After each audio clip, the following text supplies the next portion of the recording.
북한이 정말 이런 경우를 당하고 보니까 어떻게 말씀을 드려야 될지 모르겠습니다만 아무튼 오물풍선 이 수백 개를 우리나라 전역에 살포를 해서 충격을 주고 있습니다. 뭐 중부지방, 남부지방까지 풍선이 갔더군요. 정부 서울청사가 있는 서울 한복판에도 이런 일이 발생을 했고 북한에서 300km 넘게 떨어진 경상남도에서도 그 잔해가 발견이 됐습니다. 북한이 왜 이런 짓을 다시 벌이고 있는 건지 관련 영상을 보고 와서 짚어보겠습니다.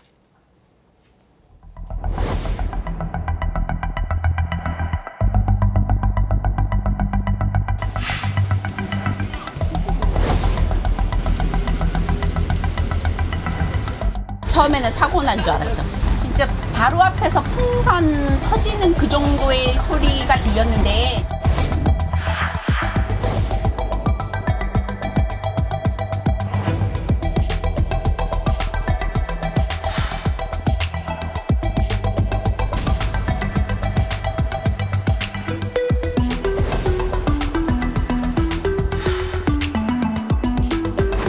북한은 어제 야간부터 대량의 풍선을 대한민국에 살포하고 있습니다. 북한의 행위는 국제법을 명백히 위반하는 것이며 우리 국민의 안전을 심각하게 위협하는 행위임.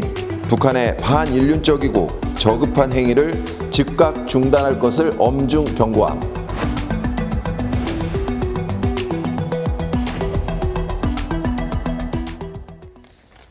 저급하다.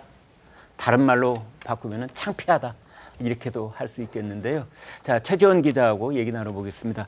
지금 저게 몇 개나 되고 또 어디까지 내려간 겁니까? 예, 이거 자초지종을 좀 설명을 드리겠습니다. 이 네. 북한이 지난 28일 밤부터요, 29일 오후까지 약 10여 시간에 걸쳐서 오물에 매단 대형 풍선들을 살포했는데요. 네. 이 북한이 최근 한 대북단체 대북전단 살포를 도발로 규정하면서 휴지장 또 오물짝을 살포하겠다 이렇게 예고를 한 적이 있었거든요. 네. 지난 26일인데 이틀 만에 실제 이행을 한 겁니다. 29일 오후까지 확인된 대남 풍선 말씀 주셨지만 260여 개고요. 북한이 하루 사이에 살포한 것으로는 역대상 최대 규모다 이렇게 합참이 밝혀온 바가 있습니다. 이 풍선에는 가축 분비물이 들어간 거름, 또 담배꽁초, 종이 쓰레기 등 오물이 든 봉투가 달려 있었고 삐라 같은 체제 선전용 전단 등은 현재까지는 확인이 되지 않았다고 합니다. 해당 풍선과 잔해는요, 접경 지역인 경기 동두천과 파주 등지에서 잇따라 발견이 됐습니다. 이게 그런데 저 남쪽까지 내려가게 된 건 어떻게 그럴 수가 있죠? 예, 저도 그 구조가 좀 궁금했는데 북한이 살포한 그 풍선이요, 지름 한 2m에서 3m가량 되거든요. 일단 네. 크기가 큽니다. 풍선이 2개가 매달려 있는데 정전기로 풍선을 터뜨리는 전자기기가 붙어있는 형태로 날라왔습니다. 이 풍선과 비닐봉지를 연결하는 끈에 일정 시간이 지나면 자체적으로 터지도록 한 타이머와 또 기폭 장치까지도 달려 있었다고 하거든요. 이 특정 시간이 지나게 되면 풍선이 스스로 터지면서 쓰레기가 든 오물을 땅에 떨어뜨리는 방식이었다고 합니다.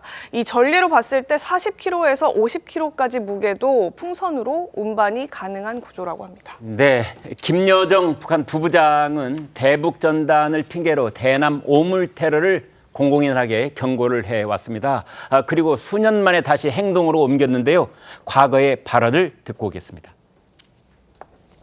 탈북자 쓰레기들이 또다시 기어다니며 반공화국 비라를 살포하는 용납 못할 도발 행위를 감행하였다. 우리가 어떤 결심과 행동을 하든 그로 인한 후과에 대한 책임은 남조선 당국이 지게 될 것이다.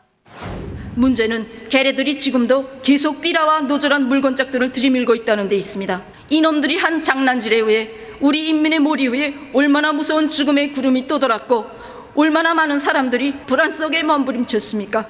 우리는 반드시 강력한 대응을 해야 합니다. 네, 그러니까 북한이 이렇게 민감하게 나오는 이유 중에 하나는 서로 지금 맞불 작전을 하는 게 아닌가 뭐 이런 생각 드는데요. 최 교수님. 우선 직접적인 거는 이제 우리가 보내는 그 탈북 단체들이 위주로 보내는 거긴 합니다만 네. 대북 전단에 대해서 상당히 위협을 느끼고 있을 거예요. 네. 대북 전단에 들어가 있는 여러 가지 내용물들은 우리 쪽에서 볼 때는 아주 좋은 것들이죠. 우리 네. 쪽에 뭐 드라마도 보내주고 USB도 보내주고 말이죠. 지금 뭐 북한이 우리한테 내려보내는 것과는 비교 자체가 안 되는 거죠. 네. 그럼에도 불구하고 북한 체제로서는 말이죠. 이게 대단히 위협적으로 느낄 수밖에 없을 것 같아요. 남한의 어떤 그런 실상이 워낙 북한하고 비교되는 거기 때문에 네. 그런 것들이 북한 주민들에게 알려지는 계기가 될 수 있는 거잖아요. 네. 그 대북전단은 우리 대한민국 국민들이 생각하는 것보다 북한의 그 지도부 말이죠. 김정은 위원장이나 그쪽이 생각하는 건 대단히 저는 심각하게 보고 있다고 저는 봅니다. 네. 그런 부분에 대해서 이제 이렇게 자꾸만 보내면 우리도 이렇게 저열하고 저급하지만 계속 이런 이제 이 오문을 보내겠다라는 거거든요. 그러니까 첫째 직접적인 원인은 대북전단을 막겠다라는 게 있는 것 같고 또 하나가 아무튼 지금 한중일 이 미중러 북러 중 관계 말이죠. 아까 네. 저기 태용호 전 의원의 말씀처럼 거기에 대해서 상당히 불안을 좀 느끼고 있는 것 같아요. 한중일 정상회담 한 이 시기이기 때문에 네. 그런 것들에 대한 불안감도 포함되어 있는 것 같고 단순히 도발이라는 게 좀 이것만 있는 게 아니잖아요. 네. 미사일 도발도 있고 최근에 위성도 발사하고 그랬어요. 탄도미사일 발사체로 인한 위성 발사를 했잖아요. 실패했습니다만 네. 이런 것들이 전부 도발인데 딱 하나가 우리가 좀 봐야 될 게 계속 남북 관계가 이렇게 계속 대치 관계로 된단 말이죠. 이 부분을 막는 게 한계가 있을 것 같아요. 예를 들어서 저도 아까 맨 처음에 저 기사를 보고 느낀 게 저게 만약에 쓰레기가 아니고 오물이 아니면 어떻게 했을까라는 생각이 우선 들더라고요. 저는 네. 안보 전문가도 아닙니다만 네. 말이죠. 그러니까 이건 도발의 형태나 도발의 시기나 도발의 지점 이런 게 어딘지 알 수가 없어요. 네. 지금 뭐 미국이나 이런 데서 일각에서도 북한이 어떠한 형태든 간에 대한민국에 도발을 할 것이다 이런 전망도 나오고 있는 상황이란 말이죠. 네. 그래서 우리가 한미일 관계를 강화하고 말이죠. 한일 관계 협력도 강화하면서 한편으로 지금 당장 어렵다 하더라도 말이죠. 북한과 어쨌든 간에 핫라인까지 아니더라도 네. 뭔가 물밑 접촉이라도 관계를 완화할 필요가 있다. 그러면서 북한을 비판하고 이렇게 나가야 되는 것이지 네. 이 북한의 도발이라는 게 언제 어떤 형태로 나올지 모르는 겁니다. 그야말로 저기 쓰레기 오물이 아니라 어떤 뭐 폭탄이나 이런 게 들었으면 어떡할 뻔했어요. 근데 네. 그게 언제든지 가능한 거거든요. 북한이 마음먹기에 따라서 말이죠. 네. 근데 그런 것도 좀 다각적으로 생각해서 대북전단도 물론 뭐 우리 표현의 자유니까 그게 문제가 없고 위헌판결 나왔잖아요. 그거 막는 거에 대해서 그렇다 네. 하더라도 대북전단도 과도하게 보내는 것도 북한을 자극할 수 있다는 생각을 제가 말씀을 드립니다. 네. 아무튼 윤석열 정부가 가지고 있는 이 비핵화에 관한 그 원칙을 굳건히 지켜나가는 그런 정책과 전략은 계속돼야 되겠으나 그러나 또 다른 한편으로 이제 다른 다각적인 어떤 채널에 대한 그런 생각도 있어야 되는 것 아니냐 이렇게 짚어주셨습니다. 뜻밖의 이번에 이제 대남 풍선 그 오물 이 물체들을 발견한 주민들 정말 이 놀란 가슴을 쓸어내렸을 겁니다. 직접 보고 듣고 오겠습니다.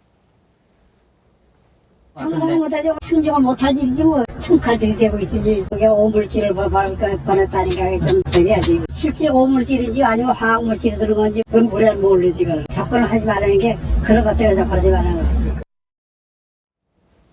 문재인 전 대통령은 임기 중에 대북 전단을 규제해야 한다 여러 차례 강조를 한 바 있습니다. 이번 테러가 평화 외교의 씁쓸한 단면이 아닌가 싶기도 합니다. 과거의 발언을 듣고 와서 토론 이어가겠습니다. 지금 이 순간에도 한반도의 군사 분계선에서는 총성 없는 전쟁이 계속되고 있습니다. 남북이 군사 분계선에서 군사적 긴장을 고조시키는 일체의 적대 행위를 중지한다면 남북 간의 긴장을 완화하는 의미 있는 계기가 될 것입니다.